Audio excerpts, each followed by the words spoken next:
भक्ति का असली अर्थ और जीवन पर उसका प्रभाव। जय श्री राम, जय श्री कृष्णा, हर हर महादेव। साथियों, आज की इस दिव्य यात्रा में हम बात करेंगे भक्ति की असली शक्ति के बारे में।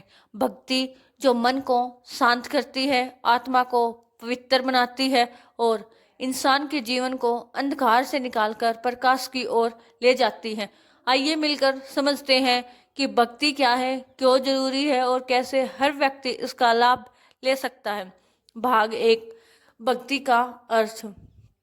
भक्ति का मतलब केवल मंदिर जाना या पूजा करना नहीं है।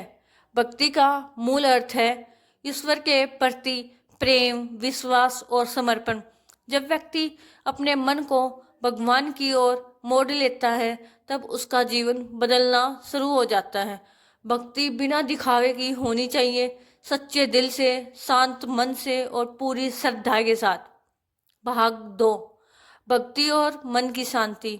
आज हर इंसान परेशान है, तनाव, भागदौड़, चिंता, डर। लेकिन जब हम भगवान का नाम लेते हैं तो मन एकदम शांत हो जाता है। चाहे ओम नमः शिवाय, श्री राम, जय श्री कृष्णा या ओम हनुमते नमः, हर नाम में एक ऐसी शक्ति है जो अंदर की बेचैनी को मिटा देती है।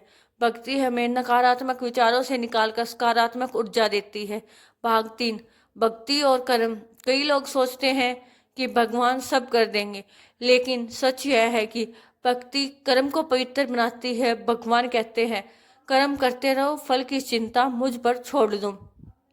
जब हम अपने काम को पूजा की तरह करते हैं तो सफलता अपने समय पर मिल ही जाती है।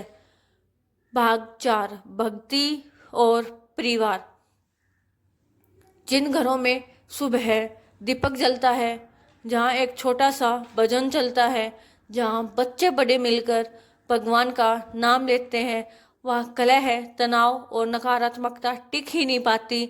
भक्ति घर के वातावरण को शांत, पवित्र और खुशहाल बना देती है। भाग पांच, भक्ति में समर्पण। भक्ति का सबसे बड़ा रूप है समर्पण। जब हम अपनी चिंताओं को भगवान को सौंप देते हैं तो मन हल्का हो जाता है। भगवान देर कर सकते हैं पर अंधेर कभी नहीं करते। उनकी कृपा उसी पर बरसती है जो श्रद्धा और धैर्य रखता है। भाग छः, भक्ति की शक्ति। भक्ति इंसान की जिंदगी पलट सकती है। हनुमान जी का नाम लेने से हिम्मत मिलती है, शिव जी का नाम लेने से शांति, कृष्णा का नाम लेने से प्रेम और माँ दुर्गा का नाम लेने से सुरक्षा मिलती है। हर मंत्र, हर भजन, हर जप में विशिष्ट ऊर्जा होती है। बस सच्चे मन से नाम लीजिए, चमत्कार खुद होने लगेंगे। दोस्तों, भक्ति का मार्ग कठिन नहीं, बस सच्चा होना चाहिए। रोज 5 मिनट भगवान का नाम लीजिए। अपने दिन की शुरुआत या अंत तक छोटे से मंत्र से कीजिए। आप महसूस करेंगे कि आपका जीवन, आपका मन और आपका घर सब बदलने लगता है।